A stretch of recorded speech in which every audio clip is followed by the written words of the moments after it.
Okay, welcome to Photoshop Lightroom TV, another episode. I'm your host, Marek Mularczyk from sitetraining.co.uk, and this is episode 500.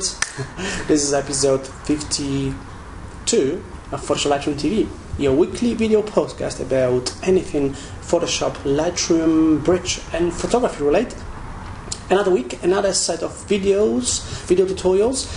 This week I've got one in Lightroom and one in Photoshop for you. What else can you get all interesting information? Now, if you're looking for some post tips, tricks, and techniques, visit my blog, PhotoshopLightroomBridge.co.uk. That's PhotoshopLightroomBridge.co.uk. That's where you can find posts. I'm posting daily, Monday to Friday, every week, and you find loads of tips, tricks, techniques, videos in there as well. Okay, let's jump into our first tutorial. The first tutorial will be in Lightroom, and I'm going to show you how to customize your identity plate, panel end marks, and the module picker within Lightroom interface. Okay, so let's jump into Lightroom and let's crack on. Hi, here I am inside of Lightroom, and in this video tutorial I'm going to show you how to customize the top of the Lightroom application window, how to change the identity plates and the menus in terms of the fonts that I use. So here's how we do it here. Inside Lightroom, I'm just going to press F5 to show the top or collapse top of the menu. Okay, now here's how you do it here. You go to the edit menu, or if you're on a Mac, you go under Lightroom and you choose identity plate setup. In the dialog box that opens, identity plate editor, on the right hand side you've got access to the modules, and you can change the font here. So I've used Gabriola, but you can use any font you like, and you can change the font size and the color. Okay, so for example you could use a different color here, maybe something slightly different.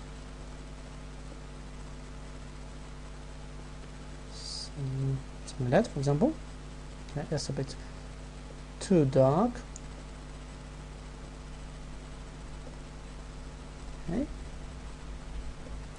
so I'm actually going to choose maybe red and maybe a different font. So I'll set it back to Gabriola. The font size 24 looks good. Now on the left hand side you got an identity plate, so you can change the text. By default it says Adobe Photoshop Lightroom 3, so I've changed it, put in my name, Marek Mularczyk.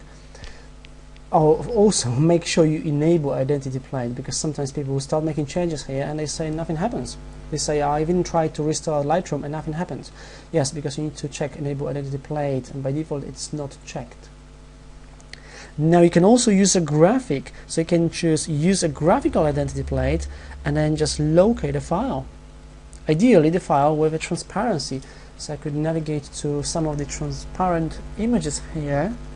So go to my graphic design site training, and I'm going to use a logo for my business. So I could use, let's see, that's too big, so I should have another one here, this one. And I can use that as a logo in here. Okay, so you can use any graphic here or any text. So I'm just going to use the text, back to Marek Mularczyk, and just press OK, and it updates automatically straight within Lightroom. Okay.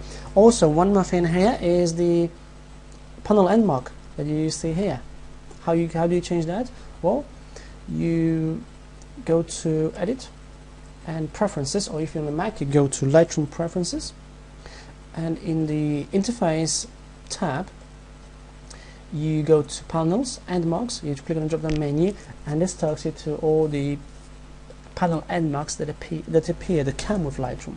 But you can also go to Panel End Marks folder. This will open Panel End Marks folder on your machine, Panel End Marks, and just drag and drop a file in here.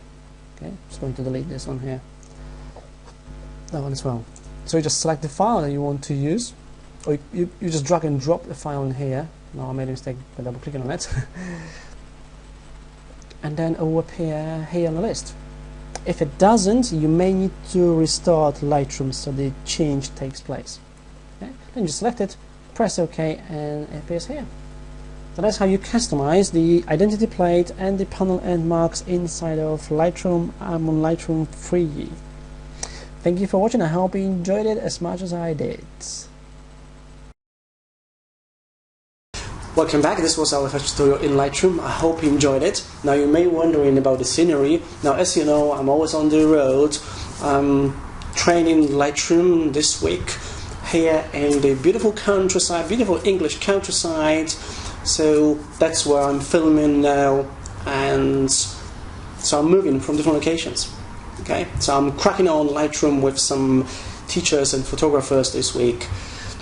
If you're interested in my Adobe courses, Adobe Certified courses, because I'm an Adobe Certified instructor and expert, go to my website saitraining.co.uk, saitraining.co.uk. That's where you find information about all my Adobe Certified courses. Also, visit me on my Facebook page and Twitter page. I'm going to show them to you in just a moment when we're done with the second tutorial. Now let's move on to the second tutorial, and this tutorial will be in Photoshop, and I'm going to share with you how you can save your working paths in JPEGs, not in PSD, not in TIFFs, in JPEGs. Something really interesting, something I've just found out. I have found out from another Adobe trainer. So let's have a look in Photoshop, and I'll see you back in a couple of minutes. So here I'm inside Photoshop, and I'm going to show you how you can create work path, save it, and keep it within the JPEG, so you don't have to save it as a PSD file. Normally JPEG doesn't support layers, layer effects, layer styles, but it does support the paths. So there's nothing here in the paths panel. Okay, I'm just going to create a quickly path with the pen tool. Just going to zoom in a bit. Okay, and with pen tool, I'll just quickly create a path. I'm not going to worry about it too much. Just a quick path to show you how this works. I'm just quickly creating a path around it. Now, just to quickly brief you on the pen tool. Every time you click, you create a straight lines. If you want to create a curve, you just click, hold the mouse button down and drag. Okay. If you want to move it, you just use spacebar. Okay. So click and drag for each curve, single click for a straight line. Pen tool is a very precise selection tool. I use it if I want to create a precise selection, because with the pen tool you actually control the tool, so you're in full control. The tool works the way you want it. You don't rely on some automated features within the tool like quick selection tool, magic wand tool, where you just rely on the options and you never really know what's going to be selected. With the pen tool, you decide what your selection should look like. So that's a curve. Okay, I'm almost done. Just going to cut that here and back to the beginning. Okay, so that's my path. In the paths panel, it's in here. I'm going to save it, so just drag it on a little page icon here in the paths panel to save it. I may also rename it, so I'll call that monument path. Okay, and I'll just save this file as a JPEG. So the file, save as. I'll save it as a JPEG. I'll save it on my desktop. I'll just click save. I'll keep the maximum quality. Okay, and I'm going to save it. Now I'm going to open this image from this desktop. So I'll do the file open. On my desktop, backing the image, that's a JPEG, and here's the path. Here in the paths panel, it's a JPEG file with a saved work path. Now this is a great feature in JPEG that so many people are not aware of. I had no idea that you could do that. When I found out, I was like, wow, this is really good. Okay, so that's how you save work paths within JPEG images inside Photoshop. I hope you enjoyed watching this video. Thank you for watching. Welcome back. This was the second tutorial in Photoshop. Thank you for watching. I'm so glad you came by. I'm so glad you're watching Photoshop Lightroom Bridge. The reason I'm taping these videos, these weekly video podcasts every week, is because of you, because you're watching it. I'm happy, I'm honored to be able to share my knowledge with you. So thank you for watching. This was PhotoshopLightroomTV.co.uk. Just before we're done, I'll show you how you can find me on Facebook and Twitter. Okay?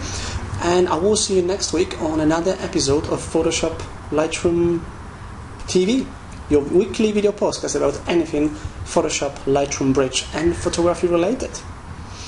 So thank you for watching, and I'll see you next week. I'm Marek Mularczyk from SciTraining.co.uk. Thank you. Just before we finish, a few places where you can find me online. First of all, my blog, PhotoshopLightroomTV.co.uk. That's where you can find all the interesting tips, tricks, techniques and posts. I'm posting daily, Monday to Friday, so you can read very interesting articles here. That's where you find out how to create interesting effects with Photoshop and Lightroom. There are some videos, posts here, anything web related and photography.